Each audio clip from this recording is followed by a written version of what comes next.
हरे कृष्णा।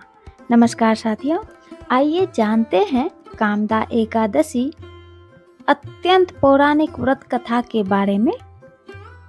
धर्मराज युधिष्ठिर कहने लगे कि हे भगवान, मैं आपको कोटि कोटि नमस्कार करता हूँ। आप कृपया करके चैत्र शुक्ल एकादशी का महात्म्य कहिए।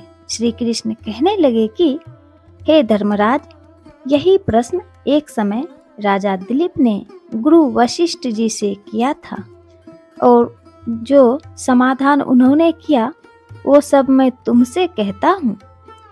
प्राचीन काल में भोगीपुर नामक एक नगर था। वहाँ पर अनेक ऐश्वर्यों से युक्त पुंडरीक नाम का एक राजा राज्य करता था।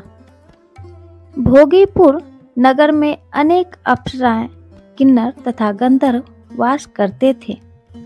उनमें से एक जगह ललिता और ललित नाम के दो स्त्री पुरुष अत्यंत वैभवशाली घर में निवास करते थे।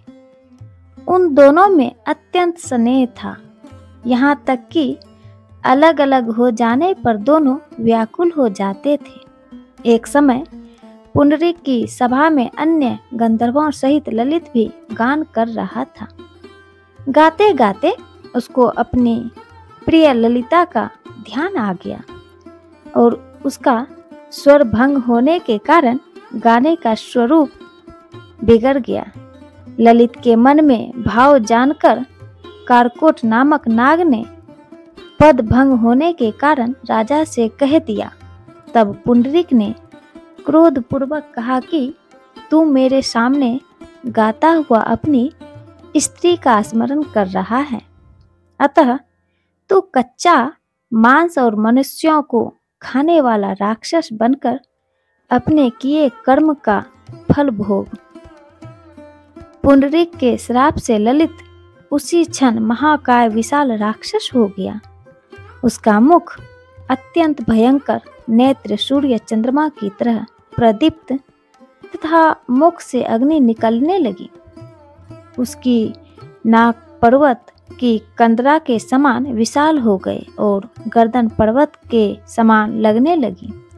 सिर के बाल पर्वतों पर खड़े वृक्षों के समान लगने लगा तथा भुजाएं अत्यंत लंबी हो गई।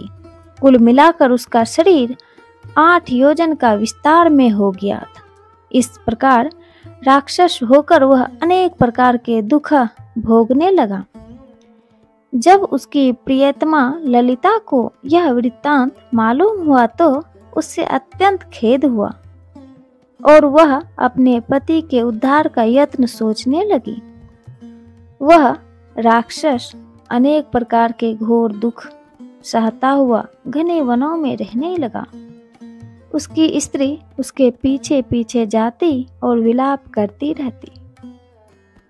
एक बार ललिता अपने पति के पीछे घूमती घूमती विंध्याचल पर्वत पर पहुंच गई, जहां पर श्रृंगी ऋषि का आश्रम था। ललिता शीघ्र ही श्रृंगी ऋषि के आश्रम में गई और वहां जाकर विनती भाव से प्रार्थना करने लगी। उसे देखकर श्रृंगी ऋषि बोले कि हे सुभगे, तुम कौन हो और यहाँ किस लिए आई हो? ललिता बोली कि हे मुने, मेरा नाम ललिता है।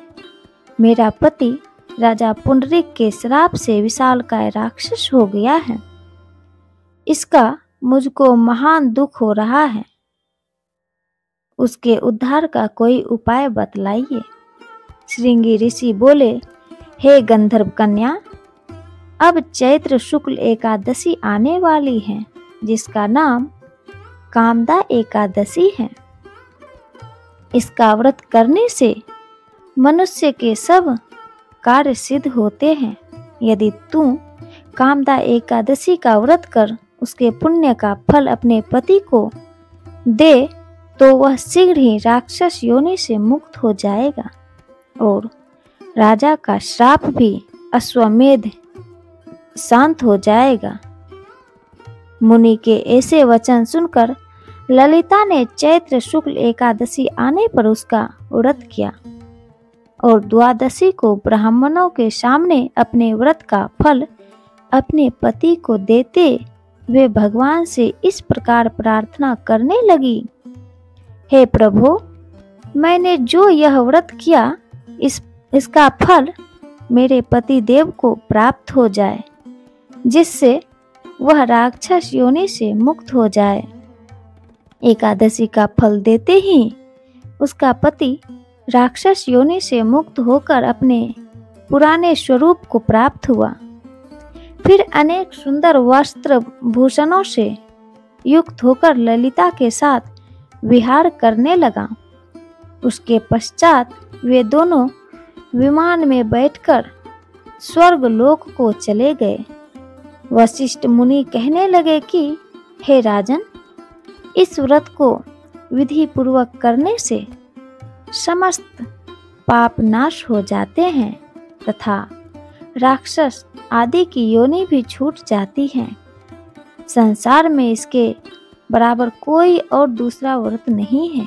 इसकी कथा पढ़ने या सुनने से वाजपेय यज्ञ का फल प्राप्त होता है। साथियों, संपूर्ण भक्ति सागर चैनल पर यदि आप पहली बार आए हैं तो चैनल को